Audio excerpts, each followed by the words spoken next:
Problem number 24 complete ಆಗಿತ್ತು. Next ನೋಡಿ 25. There R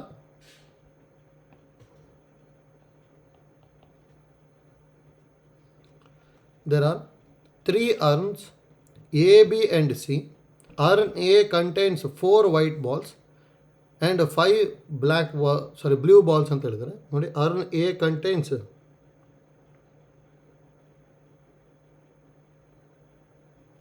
4 white balls and 5 blue balls. 4 white balls and 5 blue balls. Next, urn B contains 4 white balls and 3 blue balls. 4 white balls and 3 blue balls. Urn C contains 2 white balls and 4 blue balls. 2 white balls and 4 blue balls. ಇದು urn C ಅಲ್ಲ. Next, one ball is drawn from each of these urns. What is the probability that out of these 3 balls drawn, 2 are white balls and 1 is blue ball ಅಂತ ಹೇಳಿದ್ದಾರೆ ಅಷ್ಟೇ. ಹೌದಾ ನೋಡಿ, ಎಲ್ಲ ಅರ್ನಿಂದನೂ ಏನು ಮಾಡ್ಕೋಬೇಕು ಅಂತ ಹೇಳಿದ್ದಾರೆ, ಒಂದೊಂದು ಬಾಲ್ನ ಡ್ರಾ ಮಾಡ್ಕೋಬೇಕು. ಅದರಲ್ಲಿ 2 are white balls and 1 is blue ball ಅಂತ ಹೇಳಿದ್ದಾರೆ ಅಷ್ಟೇ. ಹೌದಾ ನೋಡಿ, ಇದು ಈಸಿಯಾಗಿ ಮಾಡ್ಕೋಬೋದು. ಅಂದರೆ ಇಲ್ಲಿ ಏನು ಐಡಿಯಾ ಗೊತ್ತಾಗಬೇಕು ಅಂದರೆ, ಇದು ನೋಡಿ ಒಂದೊಂದರದೇ ಪ್ರಾಬಬಿಲಿಟಿ ಬರ್ಕೊತ ಬರ್ತೀನಿ ಅಷ್ಟೇ. ಇಲ್ಲಿಗ ನೋಡಿ, ಎ ಒಳಗೆ ಪ್ರಾಬಬಿಲಿಟಿ ಆಫ್ ವೈಟ್ ಬಾಲ್ನ ಡ್ರಾ ಮಾಡಿದೆ ಅಂದರೆ ಎ ಒಳಗೆ ಎಷ್ಟು ಬರಿಬೋದು ನಾನು, 4/9 ಬರುತ್ತೆ. ಅದೇ ಥರ ಪ್ರಾಬಬಿಲಿಟಿ ಆಫ್ ಬ್ಲೂ ಬಾಲ್ನ ಡ್ರಾ ಮಾಡಿದೆ ಅಂದರೆ ಎ ಒಳಗೆ ಎಷ್ಟು ಬರುತ್ತೆ ನಮಗೆ, ಅದು 5/9. ಅದೇ ಥರ ಬಿ ತಗೊಂಡೆ ಅಂದರೆ ಪ್ರಾಬಬಿಲಿಟಿ ಆಫ್ ಬಿ ಒಳಗೆ ವೈಟ್ ಬಾಲ್ನ ಡ್ರಾ ಮಾಡ್ತಿದ್ದೀನಿ. ಹೌದಾ, white ball from B draw ಮಾಡಿದೆ ಅಂದರೆ ಇದರ ಪ್ರಾಬಬಿಲಿಟಿ 3/7. ಇದರಲ್ಲಿ ಬ್ಲೂ ಬಾಲ್ನ ಡ್ರಾ ಮಾಡಿದೆ ಅಂದರೆ ಇದರ ಪ್ರಾಬಬಿಲಿಟಿ 3/7. ಹೌದಾ, ಸಾರಿ ವೈಟ್ ಬಾಲ್ ಅಂತ ಹೇಳಿದ್ರೆ 4/7 ಬರುತ್ತಲ್ಲ. ಇಷ್ಟು. ಅದೇ ಥರ ಸಿ ತಗೊಂಡೆ ಅಂದರೆ ಇದರಲ್ಲಿ ವೈಟ್ ಬಾಲ್ನ ಡ್ರಾ ಮಾಡಿದೆ ಅಂದರೆ 2 ವೈಟ್ ಬಾಲ್ಸ್ ಇದೆ ಅಷ್ಟೇ, 2/6 ಬರುತ್ತೆ. ಇದರಲ್ಲಿ ಬ್ಲೂ ಬಾಲಿಂದು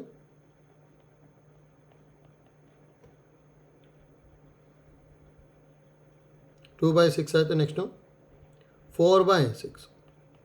ಹೌದಾ ನೋಡಿ, ಲಾಸ್ಟಿಗೆ ನಮಗೆ ಫೈನಲ್ ಏನಾಗಿರಬೇಕು, 2 ವೈಟ್ ಇರಬೇಕು, 1 ಬ್ಲೂ ಇರಬೇಕು. ಹೌದಾ, ಹಾಗಾದ್ರೆ ನೋಡಿ, 2 ವೈಟು 1 ಬ್ಲೂ ಅಂದರೆ ಯಾವ ಥರ ಬರ್ಕೊಂಡು ಹೋಗ್ತೀವಿ ಅಂತೇಳಿ ಈಸಿ ಇದೆ. ಎಲ್ಲ ಪಾಸಿಬಿಲಿಟಿನೂ ಬರೀಬೇಕಷ್ಟೇ ನೋಡಿ. ಹಾಗಾದ್ರೆ ನಾವು probability of 2 white and 1 blue ball is equal. ಹೌದಾ ನೋಡಿ, ಮತ್ತು ಎಲ್ಲದರಲ್ಲೂ ಒಂದೊಂದು ಡ್ರಾ ಮಾಡಲೇಬೇಕು. ಈಗ ಫಾರ್ ಎಕ್ಸಾಂಪಲ್ ಫಸ್ಟ್ ಒನ್ನಲ್ಲಿ ವೈಟ್ ಡ್ರಾ ಮಾಡಿದೆ ಅಂದ್ಕೊಳ್ಳಿ. ಹೌದಾ, ಎ ಒಳಗೆ ವೈಟು, ಹೌದಾ, ಬಿ ಒಳಗೂ ವೈಟು, 2 ವೈಟ್ ಬಂದು ತಾನೆ, ಇನ್ನೊಂದೇನಾಗಿರ್ಬೇಕು, ಬ್ಲೂ ಆಗಲೇಬೇಕು ಅಂತ ಹೇಳಿದ್ರೆ ಸಿ ಒಳಗೆ ಬ್ಲೂ ಡ್ರಾ ಮಾಡಬೇಕು. ಈ ಟೈಪ್ ಒಂದು ಬರೀಬೋದು. ಅಥವಾ ಎ ಒಳಗೆ ವೈಟು, ಹೌದಾ, ಬಿ ಒಳಗೆ ಬ್ಲೂ, ಸಿ ಒಳಗೆ ವೈಟ್. ಹೌದಾ ನೋಡಿ, ಎ ಒಳಗೆ ವೈಟ್ ತೊಗೊಂಡಾಗ ಇವೆರಡು ಪಾಸಿಬಿಲಿಟಿ ಇದೆ. ನೆಕ್ಸ್ಟ್ ನೋಡಿ, ಎ ಅಲ್ಲಿ ಬ್ಲೂ ತೊಗೊತೀನಿ, ಎ ಅಲ್ಲಿ ಬ್ಲೂ ತೊಗೊತೀನಿ. ಆದರೆ ಎರಡರಲ್ಲೂ ಏನಾಗಿರ್ಬೇಕು, ನಮಗೆ ವೈಟ್ ಆಗಲೇಬೇಕು. ಯಾಕಂದರೆ 2 ವೈಟ್ ಇರಲೇಬೇಕು ತಾನೆ. ಹೌದಾ ನೋಡಿ, ಇಷ್ಟು ಪಾಸಿಬಿಲಿಟಿ ಬಿಟ್ಟು ಇನ್ಯಾವುದು ಬರೋಲ್ಲ ತಾನೆ. ಹೌದಾ, ಅಲ್ಲಿ ಬರೋದೇ ನಮಗೆ 3 ಪಾಸಿಬಿಲಿಟೀಸ್ ಅಷ್ಟೇ. ವೈಟ್ ವೈಟ್ ಬ್ಲೂ ಇರ್ಬೋದು, ವೈಟ್ ಬ್ಲೂ ವೈಟ್ ಇರ್ಬೋದು, ಅಥವಾ ಬ್ಲೂ ವೈಟ್ ವೈಟ್ ಬರ್ಬೋದು. ಹೌದಾ ನೋಡಿ, ಎಲ್ಲ ಇಂಡಿಪೆಂಡೆಂಟ್ ಈವೆಂಟ್ಸು. ಅದು ಪ್ರಾಬಬಿಲಿಟಿಯಿಂದ ಮಲ್ಟಿಪ್ಲೈ ಮಾಡ್ಕೊಂಡು ಹೋಗ್ಬಿಡಿ ಅಷ್ಟೇ, ಡೈರೆಕ್ಟಾಗಿ ಸಿಂಪ್ಲಿಫೈ ಆಗುತ್ತೆ. Probability of white ball from A ಅಂದರೆ 4/9 ಇದೆ. ವೈಟ್ ಬಾಲ್ ಫ್ರಮ್ ಬಿ ಅಂದರೆ 4/7 ಇದೆ. ಬ್ಲೂ ಬಾಲ್ ಫ್ರಮ್ ಸಿ ಅಂತ ಹೇಳಿದ್ರೆ 4/6 ಇದೆ. ಹೌದಾ, plus same white ball from A ಅಂದರೆ 4/9, ಬ್ಲೂ ಬಾಲ್ ಫ್ರಮ್ ಬಿ ಅಲ್ಲ, ಅದು ಬ್ಲೂ ಬಾಲ್ ಫ್ರಮ್ ಬಿ ಅಂತ ಹೇಳಿದ್ರೆ 3/7. ವೈಟ್ ಬಾಲ್ ಫ್ರಮ್ ಸಿ ಅಂತ ಹೇಳಿದ್ರೆ 2/6. ನೋಡಿ ಬ್ಲೂ ಬಾಲ್ ಫ್ರಮ್ ಎ ಅಂದರೆ 5/9. ವೈಟ್ ಬಾಲ್ ಫ್ರಮ್ ಬಿ ಅಂತ ಹೇಳಿದ್ರೆ 4/7. ವೈಟ್ ಬಾಲ್ ಫ್ರಮ್ ಸಿ ಅಂತ ಹೇಳಿದ್ರೆ 2/6. ಹೌದಾ? ನೋಡಿ ಇದನ್ನು ಸಿಂಪ್ಲಿಫೈ ಮಾಡಿಕೊಂಡ್ರೆ ಬಂದ್ಬಿಡುತ್ತೆ ಆನ್ಸರು.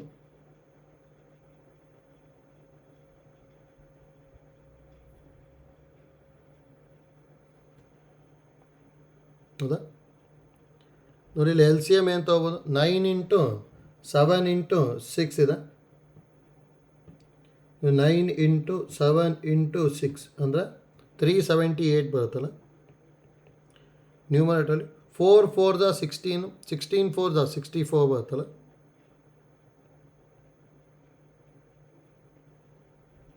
Plus 4 3 12, 12 2 24, plus 5 4 20, 22 40. ಹೌದಾ? 378 ಇದನ್ನೆಲ್ಲ ಆ್ಯಡ್ ಮಾಡಿದಾಗ 128 ಆಗುತ್ತೆ. 2 ಇಂದ ಡಿವೈಡ್ ಮಾಡಿದೆ ಅಂದರೆ 64/2 1s 2, 17 ಅಂದರೆ 2 8s 16 ಮತ್ತು 89. ಹೌದಾ? 64/189 ಬರುತ್ತೆ ಅಂದರೆ ಆಪ್ಷನ್ ಸಿ ಬರ್ತದೆ ಅಷ್ಟೇ. ಹೌದಾ? ನೋಡಿ ಇಲ್ಲಿ ಯಾವ ಥರ ಮಾಡ್ಕೊಂಡ್ವಿ ಅಂತೇಳಿ ಐಡಿಯಾ ಗೊತ್ತಾಗಬೇಕಷ್ಟೇ. ಎಲ್ಲ ಪಾಸಿಬಿಲಿಟಿನೂ ಕೇರ್ಫುಲ್ಲಾಗಿ ಬರ್ಕೊಂಬಿಟ್ಟು ನೆಕ್ಸ್ಟ್ ಸಿಂಪ್ಲಿಫೈ ಮಾಡ್ತಾ ಹೋಗೋದು. ಹೌದಾ?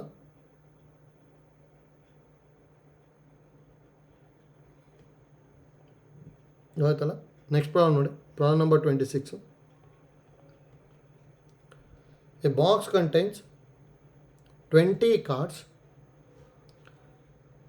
The letter I is written on 10 cards and T is written on other 10 cards. ಹೌದಾ? 3 cards are chosen randomly and are kept in the same order. The probability of making the word IIT is ಅಂತ ಹೇಳ್ತಾರೆ. ಹೌದಾ? ನೋಡಿ easy ಇದೆ. ಡೈರೆಕ್ಟಾಗಿ first card I ಆಗಿರಬೇಕು, second card I ಆಗಿರಬೇಕು, third card ಏನಾಗಿರ್ಬೇಕು ನಮಗಲ್ಲಿ ಟಿ ಆಗಿರಬೇಕು. ಹೌದಾ? ಮತ್ತು ವಿತೌಟ್ ರಿಪ್ಲೇಸ್ಮೆಂಟ್ ರಿಮೂವ್ ಮಾಡ್ಕೊತ ಹೋಗೋದಷ್ಟೇ. ಹೌದಾ? ಹಾಗಾದ್ರೆ ನೋಡಿ ಇಲ್ಲಿ ಯಾವ ಥರ ಮಾಡ್ಕೊತೀವಿ ಅಂತೇಳಿ ಏನಿರೋದು, a box contains 20 cards, 10 I ಇದೆ ಮತ್ತು 10 ಟಿ ಇದೆ. ಹೌದಾ? 10 ಐ 10 ಟಿ. ಸೇಮ್ ನಮಗೆ ಬ್ಲೂ ಬಾಲು ವೈಟ್ ಬಾಲ್ ಈ ಥರ ಮಾಡ್ಕೊತೀವಲ್ಲ ಆ ಥರ ಅಷ್ಟೇ. ಇಲ್ಲಿ ಏನು ಕೇಳಿರೋದು ಅಂದರೆ ನಮಗೆ ಪ್ರಾಬಿಲಿಟಿ ಆಫ್ IIT ಕೇಳಿದ್ದಾರೆ. ಹೌದಾ? ನೋಡಿ ಡ್ರಾಯಿಂಗ್ ಫಸ್ಟ್ ಕಾರ್ಡ್ ಇನ್ ಈವೆಂಟ್ನ ಎ, ಸೆಕೆಂಡ್ ಕಾರ್ಡ್ನ ಬಿ, ಥರ್ಡ್ ಕಾರ್ಡ್ನ ಸಿ ಅಂದ್ಕೊಂಡಿದ್ವಿ ಅಂದರೆ ಅಲ್ಲಿ ಡೈರೆಕ್ಟಾಗಿ ಬರಿತಾ ಹೋಗ್ಬೋದು ನೋಡಿ ಈಸಿಯಾಗಿ. ಫಸ್ಟ್ ಪ್ರಾಬಿಲಿಟಿ ಆಫ್ ಐ ಅಂದರೆ ಟೋಟಲ್ ನಂಬರ್ ಆಫ್ ಕಾರ್ಡ್ಸ್ 20 ಇದೆ, 10 ಐ ಇದೆ. ಹೌದಾ?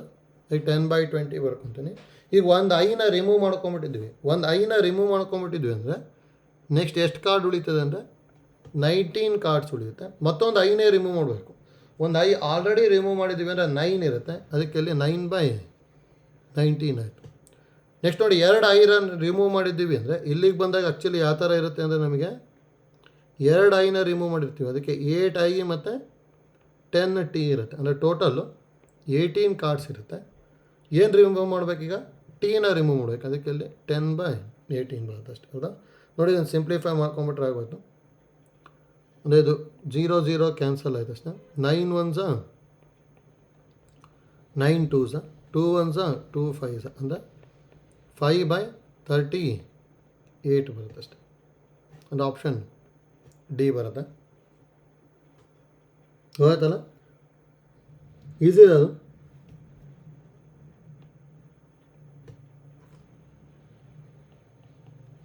Next problem 27. A coin is tossed twice and the 4 possible outcomes are assumed to be equally likely ಅಂತ ಹೇಳಿದ್ದಾರೆ ಅಷ್ಟೇ. ಅಂದರೆ ಸ್ಯಾಂಪಲ್ ಸ್ಪೇಸ್ನ ಈ ಥರ ಕೊಟ್ಟಿದ್ದಾರೆ ಅಷ್ಟೇ. Head tail, tail head, tail. ನೋಡಿ 4 possible outcomes are assume to be equally likely ಅಂದರೆ probability of all outcomes are same ಅಂತೇಳಿ ಅಷ್ಟೇ. ಹೌದಾ? ಎಲ್ಲದರದ್ದು ಸೇಮ್ ಇದೆ. If A is the event both head and tail have appeared ಅಂತೇಳಿ, ಅಂದರೆ head ಇರಬೇಕು ಮತ್ತು ಟೇಲು ಇರಬೇಕು ಅಂದರೆ ಹೆಡ್ ಟೇಲ್ ಹೆಡ್ ಎರಡು ಪಾಸಿಬಿಲಿಟಿ ಇದೆ ಅಷ್ಟೇ. And B the event at most one tail is observed. At most ಅಂತ ಹೇಳಿದ್ರೆ less than or equal to one tail ಇರಬೇಕು, ಇಲ್ಲಾಂದರೆ ಒಂದು ಇರಬಾರ್ದು. ಹಾಗಾದರೆ ಇಲ್ಲಿ ಏನು ಬರುತ್ತೆ ಅಂದರೆ ಬಿನ ಹೆಡ್ ಟೇಲ್ ಹೆಡ್, ಹೌದಾ. ಅಟ್ಮೋಸ್ಟ್ ಒನ್ ಅಂತ ಹೇಳಿದ್ರೆ ಇಷ್ಟು ಬರುತ್ತೆ. Then the value of P of B by A, conditional probability ಕೇಳಿದ್ದಾರೆ ಅಷ್ಟೇ, ಹೌದಾ. ಹಾಗಾದ್ರೆ ನೋಡಿ, ಎನ್ ಆಫ್ ಎ 2 ಇದೆ, ಎನ್ ಆಫ್ ಬಿ 3 ಇದೆ. A intersection B head tail head ಬರುತ್ತೆ, ಅಂದರೆ ಎನ್ ಆಫ್ ಎ ಇಂಟರ್ಸೆಕ್ಷನ್ ಬಿನು 2 ಇದೆ, ಹೌದಾ. ಇಲ್ಲಿ ಏನು ಕೇಳಿರೋದು ನಾವು P of B by A, ಹೌದಾ. P of B by A ಅಂದರೆ formula n of A intersection B by N of A use ಮಾಡ್ಬೋದು, ಹೌದಾ. N of A intersection B ಅಂದರೆ 2, ಎನ್ ಆಫ್ ಏನು 2 ಇದೆ, 2/2 ಅಂದರೆ 1, ಹೌದಾ. ಅಂದರೆ ಆನ್ಸರ್ ಎ ಬರುತ್ತೆ. ಆಯ್ತಲ್ಲ, ಈಸಿ ಇದೆ, ಡೈರೆಕ್ಟಾಗಿ ಮಾಡ್ಕೊತೀವಿ ಅಷ್ಟೇ ಇಲ್ಲಿ. ಮತ್ತು ನೋಡಿ, ಎನ್ ಆಫ್ ಯೂಸ್ ಮಾಡ್ತಾ ಇದ್ದೀವಿ ಅಂದರೆ ಈಕ್ವಲಿ ಲೈಕ್ಲಿ ಇರಲೇಬೇಕು, ಆಯ್ತಲ್ಲ. ಅದರ್ ದ್ಯಾನ್ ಈಕ್ವಲಿ ಲೈಕ್ಲಿ ಇತ್ತು ಅಂದರೆ ಈ ಫಾರ್ಮುಲಾ ಯೂಸ್ ಮಾಡೋಕ್ಕೆ ಬರೋಲ್ಲ. ಅವನ್ನ P of A intersection B by P of ಎನೇ ಯೂಸ್ ಮಾಡಬೇಕಾಗುತ್ತೆ, ಹೌದಾ. ಈಸಿ ಇದೆ ಅದು. Next 28.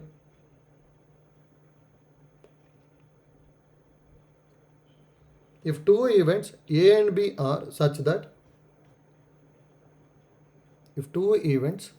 A and B are such that P of A bar is equal to 0.3, P of B is equal to 0.4 and P of A into B bar ಅಂತ ಇದೆ ತಾನೆ, ಅದನ್ನ actually A intersection B bar ಅಂತ ಹೇಳ್ಬೋದು. ಯಾಕಂದ್ರೆ ಒಂದ್ಸಲ J ಎಲ್ಲಿ ಹೇಳಿದ್ವಿ, ಇಂಟು ಅಂತ ಹೇಳಿದ್ರೆ ಇಂಟರ್ಸೆಕ್ಷನ್, ಪ್ಲಸ್ ಅಂತ ಇತ್ತು ಅಂದರೆ ಯೂನಿಯನ್ ಅದು, ಹೌದಾ. A intersection B bar is equal to 0.5. Then find P of B by A union B bar, ಹೌದಾ. P of B by A union B bar, ಹೌದಾ. ಅಂದರೆ ಡೈರೆಕ್ಟ್ ಫಾರ್ಮುಲಾ ಏನು ಬರೀಬೋದು, P of B intersection A union B bar ಅಲ್ಲ, divided by P of A union B bar, ಅಲ್ಲ. ನೋಡಿ, ಇದಕ್ಕೆ formula apply ಮಾಡ್ಕೊಂಬಿಟ್ಟು simplify ಮಾಡ್ಕೊಂಡು ಹೋಗ್ತೀವಿ ಅಷ್ಟೇ, ಹೌದಾ. ಡಿನಾಮಿನೇಟರ್ ಅಂತ ಈಸಿಯಾಗಿ ಬರಿಬೋದು. ಡಿನಾಮಿನೇಟರಲ್ಲಿ P of A union B bar ಅಂದರೆ ಏನು ಬರ್ಕೊತೀವಿ ನಾವು, P of A plus P of B bar minus P of A intersection B bar ಬರಿಬೋದಾ, ಹೌದಾ. P of A plus P of B minus P of A intersection B ಬರ್ತಿದ್ವಲ್ಲ, ಆ ಥರ ಬರ್ಕೊಂಡಿದ್ದೀನಿ. ನೋಡಿ, ನ್ಯೂಮರೇಟರ್ನ ಡೈರೆಕ್ಟಾಗಿ ಏನು ಬರೀಬೋದು ಅಂತೇಳಿ ಗೊತ್ತಾಗಬೇಕು. ನೋಡಿ, ಅದಕ್ಕೆ ಬೇಕಾದ್ರೆ ವೆನ್ ಡಯಾಗ್ರಾಮ್ ಬರ್ಕೊಂಬಿಟ್ಟು ಡೈರೆಕ್ಟಾಗಿ ಸಿಂಪ್ಲಿಫೈ ಮಾಡ್ಬೋದು. ನೋಡಿ, ಇಲ್ಲಿ ಏನೇನು ಕೊಟ್ಟಿದ್ದಾರೆ ಅಂದರೆ,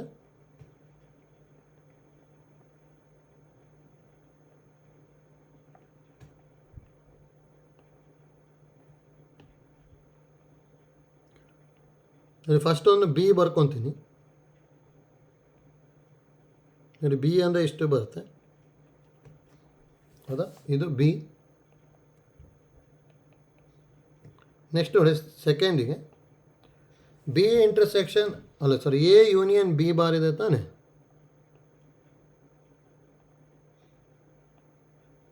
ನೋಡಿ, ಇದು ಎ ಬಿ, ಹೌದಾ. ನೋಡಿ, ಎ ಯೂನಿಯನ್ ಬಿ ಬಾರ್ ಅಂದರೆ ಬಿ ಹೊರಗಡೆ ಎಲ್ಲ ಇರುತ್ತೆ ಮತ್ತು ಏನೂ ಇರಬೇಕು, ಅಂದರೆ ಇಷ್ಟು ಬರುತ್ತೆ ತಾನೆ. ಇದು ಎ ಯೂನಿಯನ್ ಬಿ ಬಾರ್. ಇದು ನೋಡಿ, ಇವೆರಡದು ಇಂಟರ್ಸೆಕ್ಷನ್, ಎರಡರಲ್ಲೂ ಕಾಮನ್ ಇರೋದೇನು ಅಂದರೆ ನಮಗೆ ನೋಡಿ ಇಷ್ಟು ಬರುತ್ತೆ ತಾನೆ. ಹಾಗಾದರೆ ಇದೇನಾಗ್ಬಿಡುತ್ತೆ ಅಂದರೆ ಇದು P of A intersection B ಆಗುತ್ತೆ ಅಷ್ಟೇ, ಹೌದಾ. ನೋಡಿ, ಇದನ್ನು ಯೂಸ್ ಮಾಡಿಕೊಂಡು ನೆಕ್ಸ್ಟ್ ಸಿಂಪ್ಲಿಫೈ ಮಾಡ್ಕೊಂಡು ಹೋಗ್ಬೇಕಷ್ಟೇ.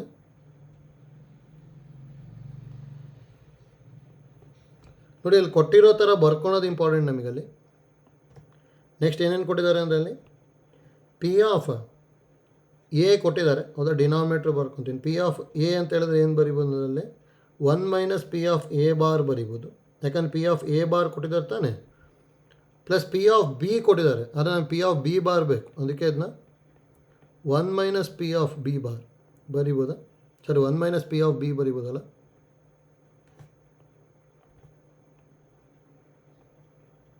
Next minus P of A intersection B bar ಕೊಟ್ಟಿದ್ದಾರೆ, 0.5 ಇದೆ, ಹೌದಾ?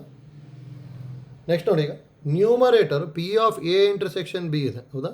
ಅದನ್ನು ಡೈರೆಕ್ಟಾಗಿ ಹೇಗೆ ಬರೀಬೋದು ಅಂದರೆ ಅದಕ್ಕೊಂದು ಫಾರ್ಮುಲಾ ಗೊತ್ತಿದೆ ನಮಗೆ. ನೋಡಿ, ನಮಗೆ ಆ್ಯಕ್ಚುಲಿ ಕೊಟ್ಟಿರೋದೇನು ಅಂದರೆ P of A intersection B bar, ಇದಕ್ಕೇನು ಬೈತಿದ್ವಿ ಅಂದರೆ ನಾವು P of B minus P of A intersection B, sorry P of A minus P of A intersection B, ಹೌದಾ? ಯಾಕಂದರೆ ಯಾವುದೋ ಕಾಂಜುಗೇಟ್ ಇರಲ್ಲ, ಅದನ್ನು ಬರ್ಕೋಬೇಕಲ್ಲ. ಹಾಗೆ ನೋಡಿ, P of A intersection B ಅಂದರೆ ಏನು ಬರೀಬೋದು ಅಂದರೆ ನಾವು P of A minus P of A intersection B bar ಬರೀಬೋದಲ್ಲ. ನೋಡಿ, ಇದನ್ನ ಎಲ್ ಎಚ್ ಎಸ್ಸಿಗೆ ತೊಗೊಳ್ಳಿ, ಇದನ್ನು ಆರ್ ಎಚ್ ಎಸ್ಸಿಗೆ ತೊಗೊಳ್ಳಿ, ಅವಾಗ ಬಂದುಬಿಡುತ್ತೆ. P of A intersection B ಅಂತ ಹೇಳಿದ್ರೆ P of A minus P of A intersection B bar, ಹೌದಾ? ನೋಡಿ, ಎಲ್ಲ ವ್ಯಾಲ್ಯೂಸ್ ಗೊತ್ತಿದೆ ಅಲ್ಲ, ಸಬ್ಸ್ಟಿಟ್ಯೂಟ್ ಮಾಡ್ಕೊಂಡು ಹೋಗಿ ಅಷ್ಟೇ. ನೋಡಿ, ಪಿ ಆಫ್ ಎ ಅಂದರೆ 1 minus P of A bar ಬರಿಬೋದಲ್ಲ, ಅಂದರೆ 1 minus 0.3 minus P of A intersection B ಅಂದರೆ 0.5 divided by 1 minus 0.3 plus 1 minus 0.4 minus 0.5, ಹೌದಾ?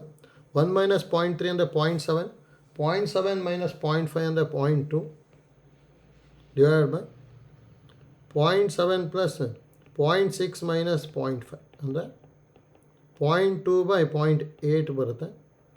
ಅಂದರೆ ಆನ್ಸರ್ 2/8 ಅಂದರೆ 1/4 ಬರುತ್ತೆ ಅಷ್ಟೇ, ಹೌದಾ? ಅಂದರೆ ಆಪ್ಷನ್ ಸಿ ಬರುತ್ತೆ.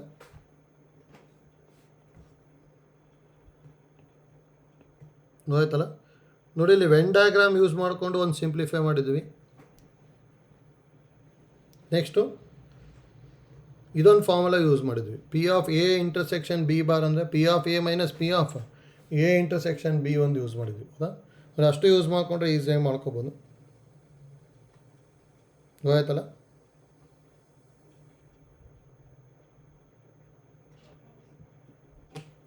ನೆಕ್ಸ್ಟ್ 29.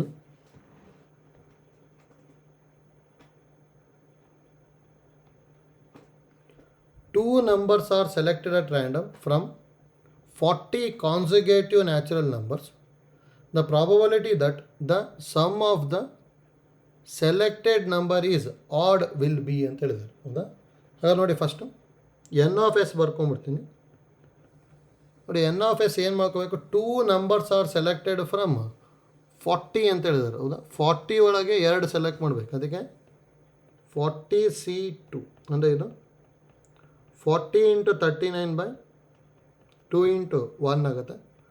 2 1s are 2 20s, ಹೌದಾ? ಅಂದರೆ 2 9s are 18, 2 3 6 ಪ್ಲಸ್ 1 ಅಂದರೆ 7, 700 ಅಂದರೆ 80 ಬಂತು. ಇದು ಎನ್ ಆಫ್ ಎಸ್ ಆಯಿತು, ಹೌದಾ?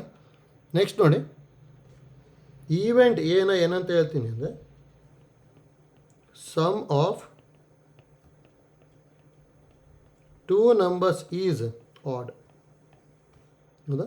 ನೋಡಿ, sum of 2 numbers is odd ಅಂದರೆ ಒಂದು ಈವನ್ ಒಂದು ಆಡ್ ಆಗಿರಲೇಬೇಕು, ಯಾಕಂದರೆ ಈವನ್ ಪ್ಲಸ್ ಈವನ್ ಅಂದರೆ ಈವನ್ನೇ, ಆಡ್ ಪ್ಲಸ್ ಆಡ್ ಅಂದರೆ ಈವನ್ ಆಗಿರುತ್ತೆ. ಅದಕ್ಕೆ ಇಲ್ಲೇನು ಮಾಡ್ಕೊತೀವಿ ಅಂದರೆ even plus odd is odd, ಹೌದಾ? ಅದಕ್ಕೆ ಒಂದು ಈವನ್ ಸೆಲೆಕ್ಟ್ ಮಾಡಬೇಕು, ಒಂದು ಆಡ್ ಸೆಲೆಕ್ಟ್ ಮಾಡಬೇಕು, ಹೌದಾ? ಅದಕ್ಕೆ ಇಲ್ಲಿ ಏನು ಗೊತ್ತಿರಬೇಕು ಅಂದರೆ ನೋಡಿ, 40 ಕಾನ್ಸಿಕ್ಯೂಟಿವ್ ನಂಬರ್ಸ್ ಕೊಟ್ಟಿದ್ದಾರೆ ಅಂದರೆ ಇದರೊಳಗೆ 20 ಈವನ್ ಇರುತ್ತೆ, 20 ಆಡ್ ಇರುತ್ತೆ, ಹೌದಾ? ಹಾಗಾದರೆ ನೋಡಿ, ಒಂದು ಈವನ್ನು ಮತ್ತು ಒಂದು ಆಡ್ ಬರಬೇಕು ತಾನೆ. ಹಾಗಾದರೆ ಡೈರೆಕ್ಟಾಗಿ ಏನು ಬರೀಬೋದು ನೋಡಿ, that implies N of A ಅಲ್ಲಿ ಒಂದು ಈವನ್ ನಂಬರ್ ಬೇಕು, ಅದಕ್ಕೆ 20C1 ಇಂಟು ಒಂದು ಆಡ್ ನಂಬರ್ ಬೇಕು, ಅಂದರೆ 20C1, ಯಾಕಂದರೆ 20 ಆಡ್ ನಂಬರ್ಸ್ ಇದೆ ತಾನೆ. ಹಾಗಾದರೆ 20C1 ಅಂದರೆ 20ನೇ ಬರುತ್ತೆ, ಇಂಟು 20 ಅಂದರೆ 400. ದೇರ್ಫೋರ್ ಪ್ರಾಲಿಟಿ ಆಫ್ ಎ ಅಂದರೆ N of A by N of S ಅಂದರೆ 400 ಬೈ 780 ಬರುತ್ತೆ. ಅಂದರೆ 0 ಕ್ಯಾನ್ಸಲ್ ಆಯಿತು.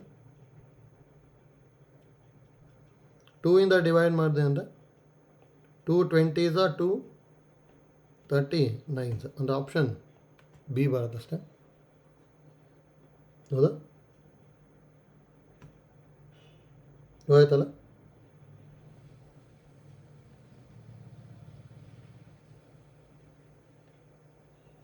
ನೆಕ್ಸ್ಟ್ ನೋಡಿ, problem number 30.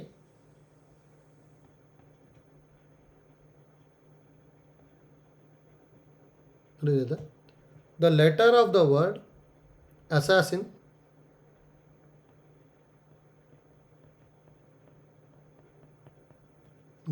are written down at random in a row. The probability that the no two s occur together is ಅಂತ ಹೇಳಿದ್ದಾರೆ. ಹೌದಾ? ನೋಡಿ, ನೋ 2s ಅಕ್ಕರ್ ಅಂತ ಹೇಳಿದ್ದಾರೆ. ಈಸಿಯಾಗಿ ಮಾಡ್ಕೋಬೋದು ನೋಡಿ. ಫಸ್ಟು ಇದನ್ನು ಈ ಥರ ಬರ್ಕೋಬೋದಲ್ಲ. S4 ಇದ್ದಾವೆ, A2 ಇದೆ, I1 ಇದೆ, N1 ಇದೆ. ಹೌದಾ? ನೋಡಿ, ನಾವು ಎನ್ ಆಫ್ ಎಸ್ ಏನು ಬರಿಬೋದು? ಕಂಪ್ಲೀಟ್ ಅರೇಂಜ್ಮೆಂಟ್ ತಾನೆ. ಹೌದಾ? ಟೋಟಲ್ 4 + 2 6 7 8 ಲೆಟರ್ಸ್ ಇದಾವೆ. ಹೌದಾ? ಹಾಗಾದಲ್ಲಿ 8 ಫ್ಯಾಕ್ಟೋರಿಯಲ್ ಬೈ ನೋಡಿ, ಎಸ್ 4 ಟೈಮ್ಸ್ ಬರ್ತಿದೆ ತಾನೆ, ಅದಕ್ಕೆ 4 ಫ್ಯಾಕ್ಟೋರಿಯಲ್ಲು. ಎ 2 ಟೈಮ್ಸ್ ಬರ್ತಿದೆ, ಅದಕ್ಕೆ 2 ಫ್ಯಾಕ್ಟೋರಿಯಲ್. ಇದು ಸಿಂಪ್ಲಿಫೈ ಮಾಡ್ಕೊಂಡಾಗ ಏನು ಬರುತ್ತೆ ನಮಗಲ್ಲಿ? ಎನ್ ಆಫ್ ಎಸ್ ಬರುತ್ತೆ. ಹೌದಾ? ನೆಕ್ಸ್ಟ್ ನೋಡಿ, ಈಗ ಏನ ಯಾವ ಥರ ಈವೆಂಟ್ ಏನ ಹೇಗೆ ಬರ್ಕೊತೀವಿ ಅಂದರೆ, the probability that the no 2s occur together. ಹೌದಾ? ಅಂದರೆ 2 ಎಸ್ ಅಕ್ಕಪಕ್ಕ ಬರಬಾರ್ದು. ಆ ಥರ ಬರಬಾರ್ದು ಅಂದರೆ between 2s there should be another letter ಆಗಿರಬೇಕು. ಹೌದಾ? ಅಂದರೆ ಈಗ ಟೋಟಲ್ ನಮಗೆ 8 ಇದೆ ಅಂದ್ಕೊಳ್ಳಿ. ಹೌದಾ?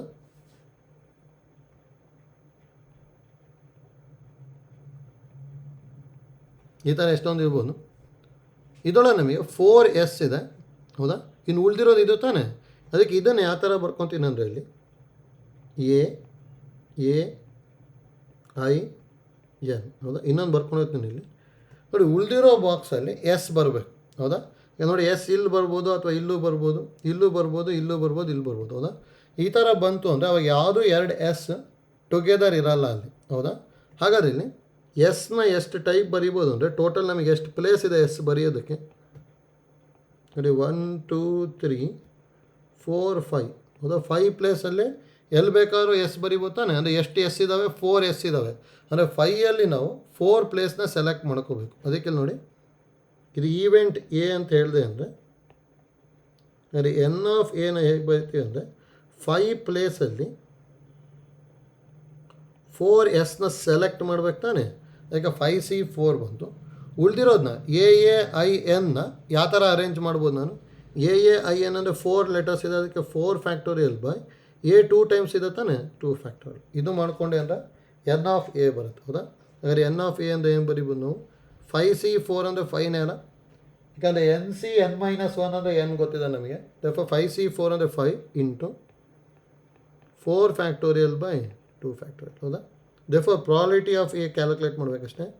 ಪಿ ಆಫ್ ಎ ಅಂದರೆ N of A by N of S 5 into 4 factorial by 2 factorial whole divided by 8 factorial by 4 factorial into 2 factorial. ಹೌದಾ? 2 ಫ್ಯಾಕ್ಟೋರಿಯಲ್ ಕ್ಯಾನ್ಸಲ್ ಆಯಿತು. 5 into 4 factorial into 4 factorial by 8 factorial ಬರುತ್ತೆ. ಹೌದಾ? ನೋಡಿ, ಇದನ್ನು simplify ಮಾಡ್ಕೋಬೇಕಷ್ಟೇ.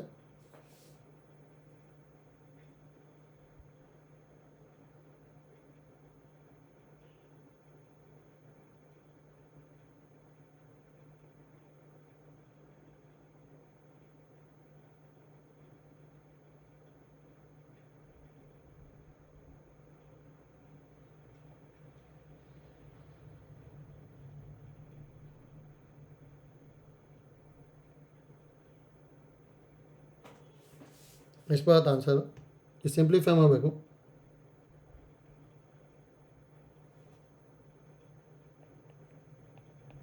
Five into 4 into 3 into 2 into 1 into 4 factorial divided by 8 factorial ಅಂದರೆ 8 into 7 into 6 into 5 into 4 factorial. 4 factorial cancel ಆಯಿತು. 5 cancel ಆಯಿತು. 4 1s 4 2s 3 2s 6 cancel ಆಯಿತು. ಹೌದಾ? ಅಂದರೆ 1/14 ಬರ್ತದಲ್ಲ, 7 2s 14.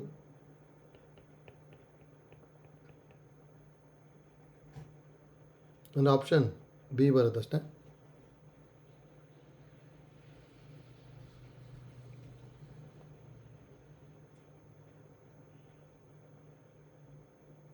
Next 31. Assuming that for a husband-wife couple, the chance of their children being a boy or a girl are the same, the probability of their 2 children being a boy and a girl is ಅಂತ ಹೇಳಿದ್ದಾರೆ. ಹೌದಾ? ನೋಡಿ, ಇದು easy ಇದೆ. ಈ ಥರ P U ಅಲ್ಲೂ ಮಾಡ್ಕೊಂಡಿರ್ತೀವಿ. ನೋಡಿ, ಸ್ಯಾಂಪಲ್ ಸ್ಪೇಸಲ್ಲಿ ಎಷ್ಟು ಪಾಸಿಬಿಲಿಟೀಸ್ ಇದೆ ಅಂದರೆ ಬಾಯ್ ಆಗ್ಬೋದು, boy girl, girl boy, girl girl. ಹೌದಾ? ಈ ಸ್ಯಾಂಪಲ್ ಸ್ಪೇಸ್ ಆಗಲಿ ಇಲ್ಲಿ ಎನ್ ಆಫ್ ಎಸ್ ಎಷ್ಟು ಬಂದ್ಬಿಡುತ್ತೆ ಅಂದರೆ 4 ಬಂತು. ಹೌದಾ? ನೋಡಿ, ಈವೆಂಟ್ ಏನಂತ ಹೇಳಿದರೆ 2 ಚಿಲ್ಡ್ರನ್ಸ್ ಏನಾಗಿರಬೇಕು, ಬಾಯ್ ಆ್ಯಂಡ್ ಅ ಗರ್ಲ್ ಇರಬೇಕು. ಹೌದಾ? ಇಲ್ಲಿ ಎಲ್ಡರ್ ಯಂಗರ್ ಏನು ನಮಗೆ ಕರೆಕ್ಟಾಗಿ ಹೇಳಿಲ್ಲ. ಹಾಗಾದ್ರೆ ಎಲ್ಲ ಪಾಸಿಬಿಲಿಟೀಸ್ ತಗೋಬೇಕು. ಒಂದು ಬಾಯ್ ಒಂದು ಗರ್ಲ್ ಇರಲೇಬೇಕು ತಾನೆ. ಹಾಗಾದರೆ ಬಾಯ್ ಗರ್ಲ್ ಬರ್ಬೋದು ಅಥವಾ ಗರ್ಲ್ ಬಾಯ್ ಬರ್ಬೋದು. ಅಂದರೆ ಎನ್ ಆಫ್ ಎ 2 ಕೇಳಿದ್ದಾರೆ. ಹೌದಾ? ದೇರ್ಫೋರ್ ಪ್ರಾಲಿಟಿ ಆಫ್ ಎ ಹೇಳಿದ್ದಾರೆ ಅಷ್ಟೇ. ಪಿ ಆಫ್ ಎ ಅಂದರೆ N of A by N of S. ಅಂದರೆ ಆನ್ಸರ್ 2/4 ಆಗ್ಬಿಟ್ಟು 1/2 ಬರುತ್ತೆ ಅಷ್ಟೇ. ಅಂದರೆ ಸಿ ಬರ್ತದೆ. ಆಯ್ತಲ್ಲ? ನೋಡಿ, ಇದರಲ್ಲೇ ಏನಾದ್ರು ನಮಗೆ ಯಂಗರ್ ಬಾಯ್ ಈಸ್ ಬಾಯ್ ಅಥವಾ ಯಂಗರ್ ಚೈಲ್ಡ್ ಈಸ್ ಬಾಯ್ ಅಂತ ಕೊಡ್ಬೋದು. ಹೌದಾ? ಯಂಗರ್ ಚೈಲ್ಡ್ ಈಸ್ ಗರ್ಲ್ ಅಂತ ಕೊಡ್ಬೋದು. ಅವಾಗ ಕೇರ್ಫುಲ್ಲಾಗಿ ನೋಡ್ಕೊಂಬಿಟ್ಟು ನೆಕ್ಸ್ಟು ಸಿಂಪ್ಲಿಫೈ ಮಾಡ್ತಾ ಹೋಗ್ಬೇಕಷ್ಟೆ. ಹೌದಾ?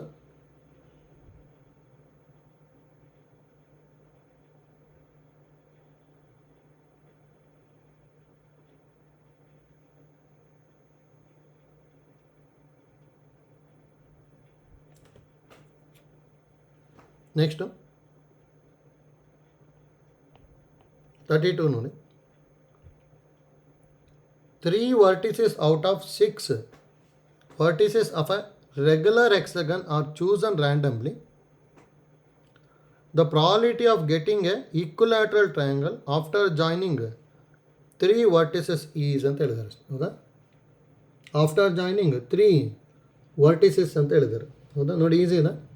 ಫಸ್ಟ್ ಇಲ್ಲಿ ಏನೇನು ಮಾಡ್ಕೋಬೇಕಂದ್ರೆ ರೆಗ್ಯುಲರ್ ಹೆಕ್ಸಗನ್ ಅಂತ ಹೇಳಿದ್ರೆ ತಾನೆ. ಅಂದರೆ ಈಗ ಒಂದು ಹೆಕ್ಸಗನ್ ಈ ಥರ ಈಗ ತೊಗೊಂಡೆ ಅಂದ್ಕೊಳ್ಳಿ.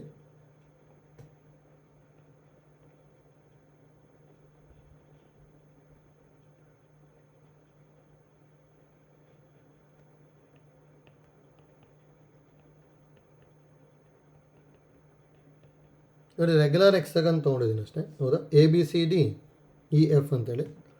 ನೋಡಿ, ಇಲ್ಲಿ ಇಂಪಾರ್ಟೆಂಟ್ ನಮಗೆ ಏನಂತ ಹೇಳಿದ್ರು, 3 ವರ್ಟಿಸಸ್ ಔಟ್ ಆಫ್ 6 ವರ್ಟಿಸಸ್. ಹೌದಾ? 3ನ ಚೂಸ್ ಮಾಡಬೇಕಲ್ಲ. ಆದರೆ ಇಲ್ಲಿ ಎನ್ ಆಫ್ ಎಸ್ ಏನಾಗ್ಬಿಡುತ್ತೆ ಅಂದರೆ ನಾವು ಎನ್ ಆಫ್ ಎಸ್ ಅಂದರೆ 6ಅಲ್ಲಿ 3ನ ಸೆಲೆಕ್ಟ್ ಮಾಡಬೇಕು. ಯಾಕಂದ್ರೆ 6 ವರ್ಟಿಸಸ್ ಇರುತ್ತಾನೆ. ಅದಕ್ಕೆ 6C3 ಬರುತ್ತೆ. 6C3 ಅಂದರೆ 6 ಇಂಟು 5 ಇಂಟು 4/3 ಇಂಟು 2 ಇಂಟು 1. ಹೌದಾ? 3 2s 6 ಕ್ಯಾನ್ಸಲ್ ಆಗಿ 5 4s 20 ಅಂತ ಹೇಳಿದ್ದಾರೆ. ಹೌದಾ? ಇದು ಎನ್ ಆಫ್ ಎಸ್ಸು. 20 ಟ್ರಯಾಂಗಲ್ಸ್ನ ಬರಿಬೋದು ನಾವು ಆ್ಯಕ್ಚುಲಿ ಇದರಲ್ಲಿ. ಹೌದಾ?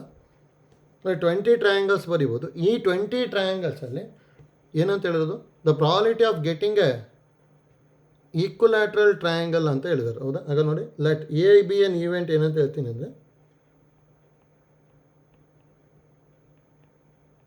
ಈಕ್ವಲ್ಯಾಟ್ರಲ್ ಟ್ರಯಾಂಗಲ್ ಅಂತ ತಗೋತೀನಿ. ಹೌದಾ? ಅದು ನೋಡಿ, ಈಕ್ವಲ್ಯಾಟ್ರಲ್ ಟ್ರಯಾಂಗಲ್ ಯಾವ್ದು ಬರುತ್ತೆ ಅಂತೇಳಿ ಗೊತ್ತಾಗಬೇಕು. ನೋಡಿ, ಇದರಲ್ಲಿ ಒಟ್ಟು 2 ಈಕ್ವಲ್ಯಾಟ್ರಲ್ ಟ್ರಯಾಂಗಲ್ ಬರುತ್ತಷ್ಟೇ. ಯಾಕೆ ಅಲ್ಲಿ ಯಾವ್ದು ಅಂತೇಳಿ ಗೊತ್ತಿರಲಿ. ನೋಡಿ, ರೆಗ್ಯುಲರ್ ಹೆಕ್ಸಗನ್ನಲ್ಲಿ ಡಯಾಗ್ನಲ್ಸ್ ಆರ್ ಸೇಮ್ ಇರುತ್ತೆ, ಮತ್ತು ಡಯಾಗ್ನಲ್ಸು ಮತ್ತು ಸೈಡಿಂದ ಲೆಂತ್ ಸೇಮ್ ಇರಲ್ಲ. ಆಗ ನೋಡಿ, ಡಯಾಗ್ನಲ್ಸಿಂದ ಜಾಯಿನ್ ಮಾಡ್ತೀನಿ. ಒಂದು ಇದು ಮತ್ತು ಇದು. ಇದೊಂದು ಈಕ್ವಲ್ಯಾಟ್ರಲ್ ಟ್ರಯಾಂಗಲ್ ಬರುತ್ತೆ. ಬಿಟ್ಟರೆ ಇನ್ನೊಂದು ಈಕ್ವಲ್ಯಾಟ್ರಲ್ ಟ್ರಯಾಂಗಲ್ ಬರುತ್ತೆ ಅಷ್ಟೇ. ನೋಡಿ ಇನ್ನೊಂದು ಯಾವ್ದು ಬರುತ್ತೆ ಅಂದರೆ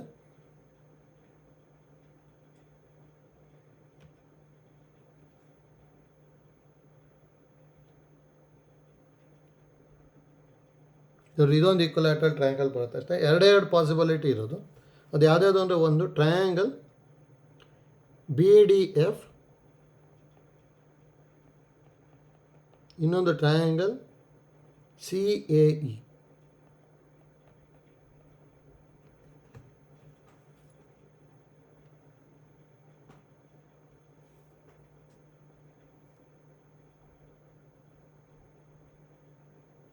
ಆಯ್ತಲ್ಲ.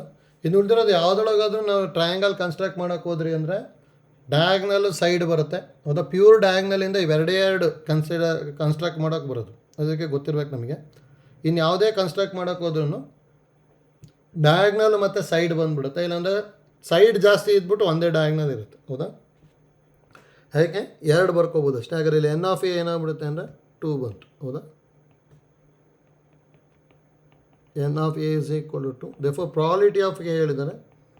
P(A) ಅಂದರೆ ಫಾರ್ಮುಲಾ ಏನು ಬರೀತೀವಿ, N(A)/N(S) ಅಂದರೆ 2/20 ಆಗ್ಬಿಟ್ಟು 1/10 ಬರುತ್ತೆ ಅಷ್ಟೇ. 1/10 ಅಂದರೆ ಆಪ್ಷನ್ ಸಿ ಬರುತ್ತೆ. ನೋಡಿ ಗೊತ್ತಿರಬೇಕಿದು. ರೆಗ್ಯುಲರ್ ಎಕ್ಸಗನ್ ಅಥವಾ ಎಪ್ಟಗನ್ ಯಾವ್ದಾರು ಕೊಟ್ಟಿರಲಿ, ಅದರಲ್ಲಿ ಡಯಾಗ್ನಲ್ಸ್ನ ಜಾಯಿನ್ ಮಾಡಿದಾಗ ಎಷ್ಟು ಟ್ರಯಾಂಗಲ್ ಫಾರ್ಮ್ ಆಗುತ್ತೆ ಅಂತ ಚೆಕ್ ಮಾಡಬೇಕು. ಹೌದಾ, ಅದ್ರ ಮೇಲೆ ನಮಗೆ ಆನ್ಸರ್ ಡಿಪೆಂಡ್ ಆಗ್ತಾ ಬರ್ತದೆ. ಆಯ್ತಲ್ಲ. 32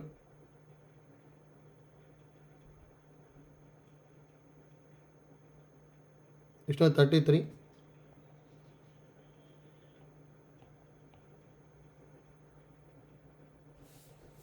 Three numbers are chosen at random without replacement from 1, 2, 3 up to 10 ಅಂತ ಹೇಳಿದ್ದಾರೆ. ಹೌದಾ,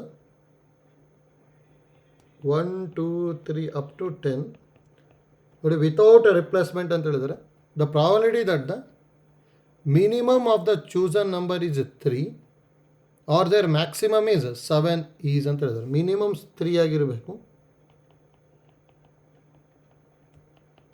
minimum is 3 and maximum is 7. ಹೌದಾ, ನೋಡಿ ಇದರೊಳಗೆ 3 ಇಂದ 7 ತನಕ ಮಾಡಿಕೊಂಡು ನೆಕ್ಸ್ಟು ಫಸ್ಟ್ ಮಿನಿಮಮ್ ಈಸ್ 3 ತೊಗೊಂಡು ಸಿಂಪ್ಲಿಫೈ ಮಾಡ್ತೀವಿ. ಅದಾದಮೇಲೆ 7 ತೊಗೊಂಬಿಟ್ಟು ಸಿಂಪ್ಲಿಫೈ ಮಾಡ್ಕೊತೀವಿ. ಹೌದಾ, ನೆಕ್ಸ್ಟ್ ಅವೆರಡದು ಯೂನಿಯನ್ ತೊಗೊಂಬಿಟ್ಟು ನೆಕ್ಸ್ಟ್ ಟ್ರೈ ಮಾಡ್ತಾ ಹೋಗ್ಬೇಕು. ಹೌದಾ, ಅದಕ್ಕೆ ನೋಡಿ ಯಾವ ಥರ ಮಾಡ್ಕೊತೀವಿ ಅಂತೇಳಿ ಫಸ್ಟು N(S)ನ ಬರಿಬೋದಲ್ಲ. ನೋಡಿ N(S) ಅಂದರೆ ಏನು ಮಾಡ್ಕೋಬೇಕು ನಾವಲ್ಲಿ, ಟೋಟಲ್ ಎಷ್ಟಿರೋದು 10ನಲ್ಲಿ ಎಷ್ಟು ಸೆಲೆಕ್ಟ್ ಮಾಡ್ಬೇಕು ನಾವು, 3ನ. ಹೌದಾ, ಅದೇ 10C3 N(S) ಆಗ್ಬಿಡುತ್ತಲ್ಲ. ಹಾಗೆ ನೋಡಿ ನಾವು N(S) ಅಲ್ಲಿ ಟೋಟಲ್ ನಂಬರ್ಸ್ 10 ಇದೆ ತಾನೇ ಇಲ್ಲಿ. ಹೌದಾ, 10ನಲ್ಲಿ ಎಷ್ಟು ಸೆಲೆಕ್ಟ್ ಮಾಡಬೇಕು, 3. ಹೌದಾ, ಈಗ 10C3 ಬಂತು. 10C3 ಅಂದರೆ ಎಷ್ಟು ಬರುತ್ತೆ ನಮಗೆ, 10 × 9 × 8/3 × 2 × 1. ಹೌದಾ, 3 1s are 3 3s are 2 1s are 2 4s are 4 3s are 12. 12 × 10 ಅಂದರೆ 120. ಹೌದಾ, ಈಗ ನೋಡಿ ನಾವು ಲೆಟ್ ಒಂದು ಈವೆಂಟ್ ತೊಗೊತೀನಿ, AB ಆ್ಯನ್ ಈವೆಂಟ್. ಹೌದಾ, ಮಿನಿಮಮ್ ಈಸ್ 3 ಅಂತ ಹೇಳ್ತೀನಿ. ಹೌದಾ, ಮಿನಿಮಮ್ ಏನಾಗಿರ್ಬೇಕು ನಮಗೆ, 3 ಆಗಿರ್ಬೇಕು. ಹೌದಾ, ಅಂದರೆ ಮಿನಿಮಮ್ ಇಸ್ 3 ಅಂತ ಹೇಳಿದ್ರೆ ಇನ್ನು ಉಳಿದಿರೋ ಎಲ್ಲ ನಂಬರು 3ಗಿಂತ ಏನಾಗಿರ್ಬೇಕು, ನಮಗೆ ಜಾಸ್ತಿ ಇರಬೇಕು ತಾನೇ. ಹೌದಾ, ಹಾಗಾದ್ರೆ ನೋಡಿ ಇಲ್ಲಿ ಕೇರ್ಫುಲ್ಲಾಗಿ ಬರೀಬೇಕು. ಅಂದರೆ ಮಿನಿಮಮ್ ಈಸ್ 3 ಅಂತ ಹೇಳಿದ್ರೆ 1 ನಂಬರ್ ಫಿಕ್ಸ್ ಆಗಿಬಿಡ್ತು ಅಲ್ಲಿ 3. ಹೌದಾ, 3 ಇರಲೇಬೇಕು. ಯಾಕಂದರೆ ಮಿನಿಮಮ್ ಇಸ್ 3 ಅಂತ ಹೇಳಿದ್ದಾರೆ. ನಮಗೆ ಎಷ್ಟು ಸೆಲೆಕ್ಟ್ ಮಾಡ್ಬೇಕು, ನಾನು ಟೋಟಲ್ 3 ಸೆಲೆಕ್ಟ್ ಮಾಡ್ಬೇಕು ತಾನೆ. ಹಾಗಾದ್ರೆ ಇನ್ನು ಉಳಿದಿರೋ 2 ನಂಬರ್ನ, ಹೌದಾ, ಮಿನಿಮಮ್ ಇಸ್ 3 ಅಂತ ಹೇಳಿದ್ರೆ 3 ಫಿಕ್ಸ್ಡು,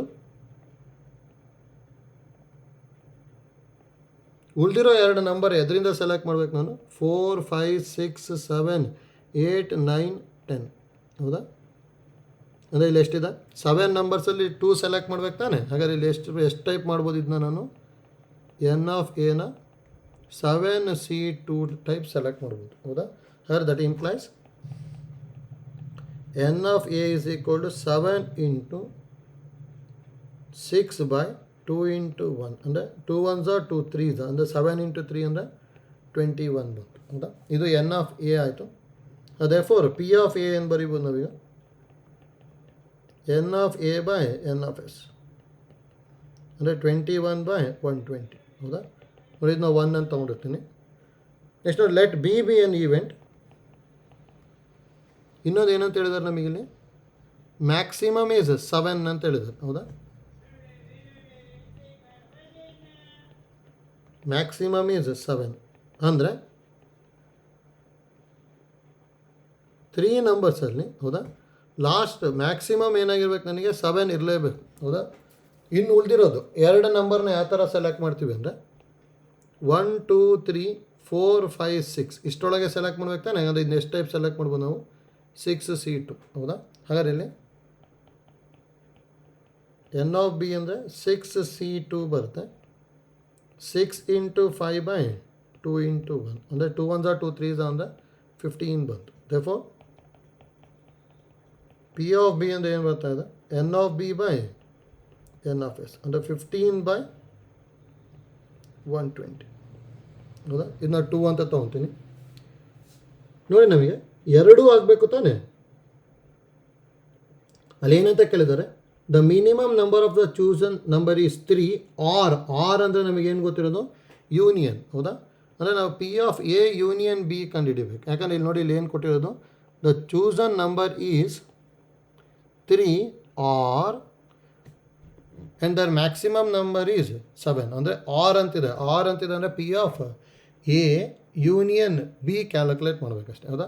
ನೋಡಿ P of A union B ಅಂತ ಹೇಳಿದ್ರೆ ನಮಗೆ ಇನ್ನೊಂದು ಏನು ಕಂಡುಹಿಡಿಬೇಕು ಅಂದರೆ ನಾವಿಲ್ಲಿ ನಾವು ಎ ಇಂಟರ್ಸೆಕ್ಷನ್ ಬಿ ತಗೊತೀವಿ. ನೋಡಿ ಎ ಇಂಟರ್ಸೆಕ್ಷನ್ ಬಿ ಅಂದರೆ ಎರಡೂ ಆಗ್ಬೇಕು ತಾನೆ. Minimum is 3 and maximum is 7 ಅಂದರೆ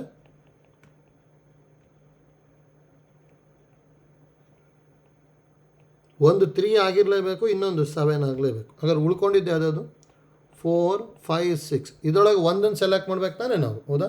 4 5 6ಅಲ್ಲಿ ಒಂದನ್ನು ಸೆಲೆಕ್ಟ್ ಮಾಡಬೇಕು ಅಂದರೆ ಇಲ್ಲಿ 3C1 ಬರುತ್ತೆ. ಹಾಗಾದ್ರೆ that implies N of A intersection B is equal to 3 ಬಂತು ಹೌದಾ. ಆಯ್ತಲ್ಲ. ನೆಕ್ಸ್ಟ್ ಹಾಗಾದರೆ P of A intersection B ಏನು ಬರೀಬೋದು, therefore P of A intersection B ಅಂದರೆ N of A intersection B by N of S ಅಂದರೆ 3 by 120 ಹೌದಾ. ಈಗ ನೋಡಿ ಏನು ಕಂಡುಹಿಡಿಬೇಕು ನಾವು, ಹಾಗಾದರೆ ನಾವು P of A or B ಹೌದಾ. ಅಂದರೆ ಆರ್ ಅಂತ ಹೇಳಿದರೆ ಅದಕ್ಕೆ P of A union B ಕಂಡುಹಿಡಿಬೇಕು. P of A union B ಅಂದರೆ formula P of A plus P of B minus P of A intersection B ಹೌದಾ. ನೋಡಿ ಪಿ ಆಫ್ ಎ ಅಂದರೆ ವ್ಯಾಲ್ಯೂ ಎಷ್ಟು ಬಂದಿದೆ, 21 by 120 plus P of B ಅಂದರೆ 15 by 120 minus intersection 3 by 120 ಹೌದಾ. ಇದನ್ನು simplify ಮಾಡಿಕೊಂಡ್ರೆ ಆಯ್ತು ನಮಗೆ. ಅಂದರೆ 120 ಎಲ್ ಸಿ ಎಮ್ ಬರುತ್ತೆ. 21 ಪ್ಲಸ್ 15 ಮೈನಸ್ 3 ಹೌದಾ.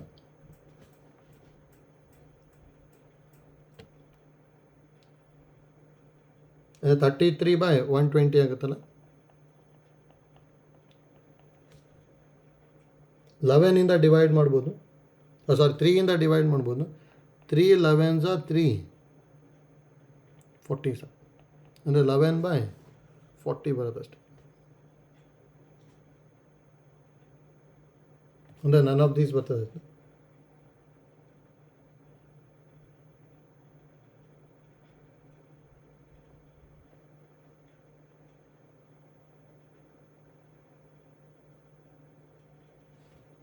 ಆಪ್ಷನ್ ಡಿ ಬರುತ್ತೆ ಆಯ್ತಲ್ಲ. ನೋಡಿ ಇಲ್ಲಿ ಇಂಪಾರ್ಟೆಂಟ್ ನಮಗೆ ಏನೇನು ಗೊತ್ತಾಗಬೇಕು ಅಂದರೆ 3 ನಂಬರ್ಸ್ ಆರ್ ಚೂಸನ್ ಅಂದಿದ ತಕ್ಷಣ ಸೆಲೆಕ್ಟ್ ಮಾಡಬೇಕು. ಎನ್ ಆಫ್ ಎಸ್ ಏನಾಗ್ಬಿಡುತ್ತೆ 10C3 ಆಯಿತು. The problem that the minimum of the chosen number is 3 ಅದನ್ನು ಈವೆಂಟ್ ಎ ತೊಗೊತೀನಿ. ಆರ್ ಮ್ಯಾಕ್ಸಿಮಮ್ ಈಸ್ 7 ಅಂತ ಹೇಳಿದ್ರು. ಮ್ಯಾಕ್ಸಿಮಮ್ ಈಸ್ 7ನ ಬಿ ಅಂದರೆ ಎ ಆರ್ ಬಿ ಕಂಡುಹಿಡಿಬೇಕು. ಆರ್ ಅಂದರೆ ಯೂನಿಯನ್ ತಾನೆ. ಈಗ P of A union B find out ಮಾಡಬೇಕಷ್ಟೇ ಇಲ್ಲಿ. ಇದನ್ನು P of A union B find out ಮಾಡ್ಕೊಳೋದಕ್ಕೆ ಡೈರೆಕ್ಟ್ ಫಾರ್ಮುಲಾ ನಮಗೆ P of A plus P of B minus P of A intersection B ಮಾಡ್ಕೊಂಬಿಟ್ವಿ ಅಂದರೆ simplify ಆಗಿಬಿಡುತ್ತೆ. ಆಯ್ತಲ್ಲ.